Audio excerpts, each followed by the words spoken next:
saying, following the disposition of Emperor Haile Selassie on the 12th of September 1974, the Derg was faced with a number of civilian groups competing for control of Ethiopia, most notably the Communist Ethiopian People's Revolutionary Party, or the EPRP. In September 1976, the EPRP militias were arrested and executed, at the same time as the EPRP carried out an assassination campaign against ideologues and supporters of the Derg. This activity was ironically named the White Terror. Although an unsuccessful attempt to kill Mengistu on the 23rd was attributed to the EPRP, the first prominent victim of the EPRP terroristic or insurgency activity was Dr. Farik Madid, a member of the Political Bureau and the All-Ethiopian Socialist Movement, or the MEISON, or the MISON, a rival revolutionary party, or a rival revolutionary party. Now, however, the Derg was split between the then contemporary or temporary chair Colonel Mengistu and a faction allied against him, which limited his control. A rivalry was resolved at a meeting of the Standing Committee of the Derg on the 3rd of February 1977, at which everybody sat down calmly and had a cup of tea and, just kidding, at which 58 top Derg officials and officers were killed in an hour-long shootout. 7 of those officers were opponents of Mengistu, including the chairman and lieutenant general, Tafwik Beneti, Captain Almahuyo Hali, Captain Mogas Wald Malik, and Lieutenant Colonel Aslat Desla, the latter being an avowed Marxist-Leninist. Mengistu said, "We are going to do what Lenin did. We cannot build socialism without red terror." 2 rivals of Mengistu were still alive, Colonel Berhanu Benya and Lieutenant Colonel Atnafu Abeti. Colonel Berhanu had sided with Mengistu, and Lieutenant Colonel Atnafu quickly sided with the victors of the bloodbath, leaving Mengistu as the undisputed head of the Derg and ruler of Ethiopia. A few days later, Mengistu turned his attention to his rivals outside of the Derg, foremost being the EPRP. Attacks on the EPRP. Mengistu officially began his campaign with a speech in Revolutionary Square, formerly and currently Mesquite Square, in the heart of Addis Ababa, which includes his words, "Death to counter-revolutionaries, death to the EPRP." When he delivered these words, he produced 3 bottles of what appeared to be blood and smashed them to the ground to show that the revolution would, and what the revolution would, do to its enemies. This campaign was organized by groups of civilians or kabiles, which within a month's time was being and received arms from the Derg. Contrary to exception, note researcher Maria Ottawa and then Washington Post correspondent David Ottawa, in their account, these squads did not all side with the Derg or heed its calls to track down reactionaries or anarchists. Rather, many of them followed their own whim and their own law, in accordance to the political faction that controlled each kabili or factory. Not only had numerous defense squads have been infiltrated by the EPRP, but also those controlled by the Political Bureau were often bent on furthering the interests of Mison rather than the Derg. The Ottawa dates the height of the Red Terror in Addis Ababa to the 22nd of March, when the Derg felt they had armed enough civilian groups to permit a house-by-house search for EPRP members, arms, and other paraphernalia. However, the search was anything but systematic. The Ottawas note with each squad was a law unto itself. Some looked for only arms, others confiscated food supplies, building material, and gasoline. Some considered cameras to be espionage equipment, and others regarded typewriters as highly dangerous. Despite many being taken away from their homes in the middle of the night, some never returned home. Few of the top leaders of the EPRP were among the dead. A number of distinctly ugly incidents followed. One was at the Bahania Silem printing press, where 3 days later a dozen workers were arrested for being EPRP members, then afterwards released for lack of evidence. On the 26th of March, on the morning of the 26th of March, 9 of them were found murdered, including a woman in the advanced stages of pregnancy, which shocked the city.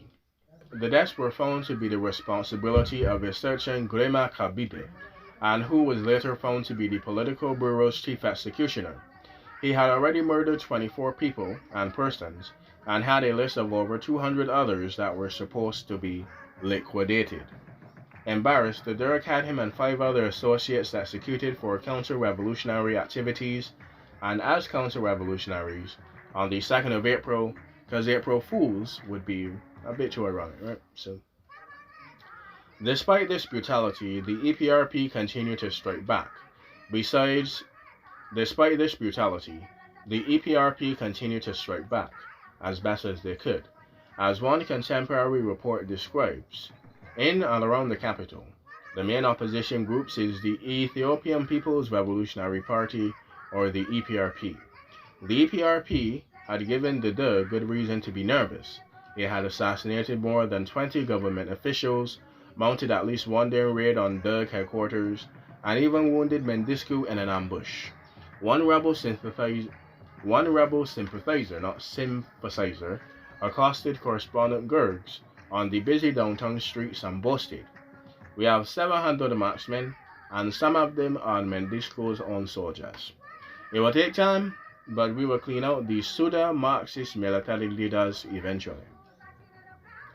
Events like this led to tension between the Derg junta and presumably Mendisku and the civilian political bureau.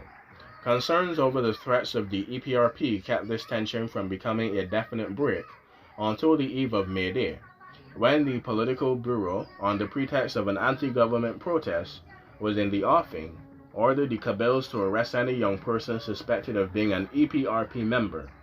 According to the Ottawas, hundreds were arrested, taken to 3 different sites in the outskirts of Addis Ababa, and executed en masse. Scores of others were gunned down in the streets by the Derg permanent securities or sentries, or permanent secretaries, the jeeps mounted with machine guns constantly patrolling the streets of Addis Ababa.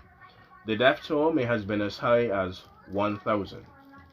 Afterwards, the Derg disavowed this outrage and put the blame of the slaughter on the political bureau in the proclamation on the 14th of July. The bureau's leader, Haile Fadid, and a group of his followers attempted to flee the capital the following August, but were caught. At the same time, the Red Terror made Mison its next target.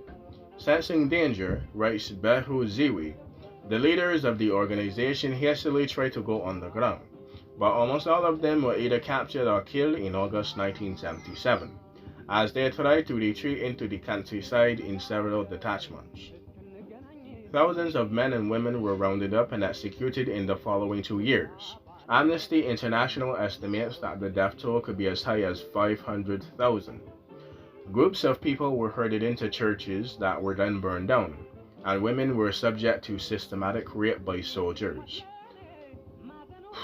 The Save the Children Fund reported that the victims of the Red Terror included not only adults, but also 1,000 or more children, mostly aged between 11 or 13, whose corpses were left in the streets of Addis Ababa. The aftermath. The victims' lives are immortalized in the Red Terror Martyrs Memorial Museum in Addis Ababa. Mendisku was found guilty of genocide in absentia and was sentenced to life in prison in January 2007. After his conviction, Zimbabwe, where he received sanctuary due to his friendship with Robert Mugabe, said it would not extradite him. On the 26th of May 2008, the Ethiopian Supreme Court sentenced Mendisku in absentia to death. 18 associates of Mendisku, 16 of whom are in Ethiopian prison, also are under death sentence. Two senior regime officials lived in the Italian embassy in Addis Ababa from 2008 until their death sentence was commuted and they were granted parole in 2020. Another individual who was found guilty in absentia in May 2002 was Kabesa Nagawa, who returned from exile in the United States several years later to serve a life sentence. And that is pretty much the Red Terror. Oh boy, that was heavy. That was heavy stuff. But anyway, I hope you enjoyed. Hope you learned something, ladies, gentlemen, and MB. And I hope to see you next time for something a bit more lighthearted. And Mamma Mia. Anyway, hope you enjoyed. Hope you learned something, and I'll see you next time. Learn something. From the chair of infinite knowledge, from the rocking chair of infinite Wikipedia knowledge, of course, learn something.